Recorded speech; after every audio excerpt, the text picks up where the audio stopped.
पूरे देश में चल रहा हो कि उत्तर प्रदेश का व्यक्ति, बिहार का व्यक्ति क्या इस देश का है कि नहीं है, इस देश में एक संविधान है कि नहीं है, जब इस पर बहस चल रही हो तो उत्तर भारतीय महासंघ इससे पीछे कभी हटा नहीं है और कभी हट नहीं सकता है। जब राज ठाकरे का बयान आया उत्तर भारतीयों को यहां से भगाने की, छठ की पूजा एक नौटंकी है, हिंदी भाषियों को यहां से दूर करने की, तो उत्तर भारतीय महासंघ वो पहला संगठन था जो मुख्यमंत्री और राज्यपाल के पास जाकर राज ठाकरे के खिलाफ कार्रवाई करने की बात।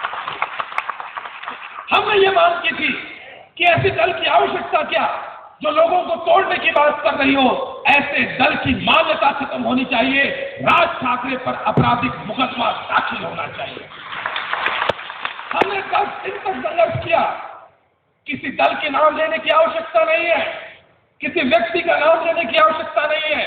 उत्तर भारतीय महासंघ का ध्वज लेकर हम लोग मुंबई से लेकर दिल्ली तक गए और राष्ट्रीय मानवाधिकार आयोग में पूरे समाज की ओर से हमने राज ठाकरे जैसे लोगों पर वहां पर कार्रवाई की मांग की। कार्रवाई हुई, गिरफ्तार हुआ, वो छूटा। उत्तर भारतीय समाज के लिए ये कोई उत्तर का विषय नहीं हो सकता है, ये सोचने का विषय हो सकता है कि आखिर ऐसी स्थिति क्यों आ रही है कि हर कोई व्यक्ति हमारे नाम पर तो राजनीति करना चाहता है, लेकिन हमारी मदद करने के लिए कोई व्यक्ति आना नहीं चाहता। मैं धन्यवाद देना चाहूंगा श्री रामदास अठावले जी का, जिनसे दिल्ली में मेरी विस्तार से चर्चा हुई, उत्तर भारतीय महासंघ के बैनर पर उनसे विस्तार से चर्चा हुई और वे भी हमारे आंदोलन में, हमारे एक एक कार्यक्रमों में हर जगह अठावले जी उपस्थित रहे हैं। मैं पूरे इस कार्यक्रम के अवसर पर मैं आदरणीय अठावले जी का मैं सत्कार करना चाहूंगा, अभिनंदन करना चाहूंगा। एक पीड़ा है, संघर्ष की एक पीड़ा है, स्वाभिमान की एक पीड़ा है।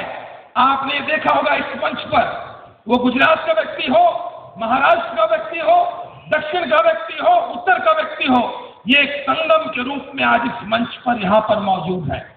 उत्तर भारतीय महासंघ ने अपने शुरुआती समय से हमेशा से ये बात कहता आया है कि इस देश को जोड़ने की आवश्यकता है। प्रांतवाद के नाम पर पूरे देश को तोड़ने की बात चल रही है। एक प्रयास होना चाहिए, एक पवित्र प्रयास होना चाहिए कि इस देश की संविधान को माना जाए और उसे एक सम्मान देकर हमें हिंदुस्तान में एक एक व्यक्ति को, एक एक नागरिक को यहाँ पर समान अधिकार मिलता है, उसका पूरा पालन होना चाहिए। ये दुख की बात है। उत्तर भारतीय महासंघ यहाँ पर एम्बुलेंस दे रहा है, सड़कें बनवा रहा है, शिक्षा की जिम्मेदारी ली हुई है, रेलवे पर आपके लिए, प्लेटफॉर्म पर आपके लिए सुविधाएं की बात करता है, रेलवे में आपके लिए सुखद यात्रा की बात करता है, आपके रोजगार को सुरक्षित करने के लिए सदैव उत्तर भारतीय महासंघ यहाँ पर आपके लिए लड़ता आया है। लेकिन जो चुनौती हम लोगों के सामने है, वो चुनौती केवल हमारे सामने नहीं है, ये सरदार पटेल के उस विचार को चुनौती है जिसने एक समय ये बात कही थी कि इस पूरे देश के रियासतों को एकजुट करके अखंड भारत की स्थापना करनी होगी। आज सरदार पटेल रहे होते हिंदुस्तान में, आज जीवित रहे होते तो उनको कितना दुख होता। ये केवल एक बात नहीं है, केवल एक परिवार की बात नहीं है। आज पूरा देश में प्रांत और जाति के नाम पर लड़ाई चल रही है।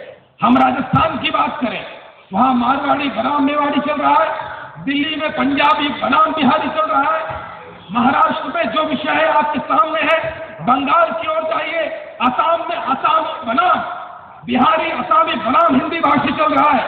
आखिर देश किस ओर अग्रसर हो रहा है, यह आज विचार करने की आवश्यकता है।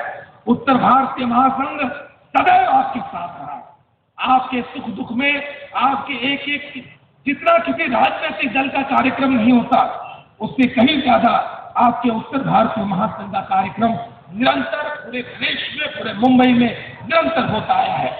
आज के इस महाशिवरात्रि के महापर्व पर मैं भाई रमेश मिश्रा जी को और उनके सहयोगियों को मैं बहुत बहुत धन्यवाद देना चाहूंगा और मैं पूरे समाज की ओर से मैं उनको बधाई देना चाहूंगा कि उत्तर भारतीय समाज का एक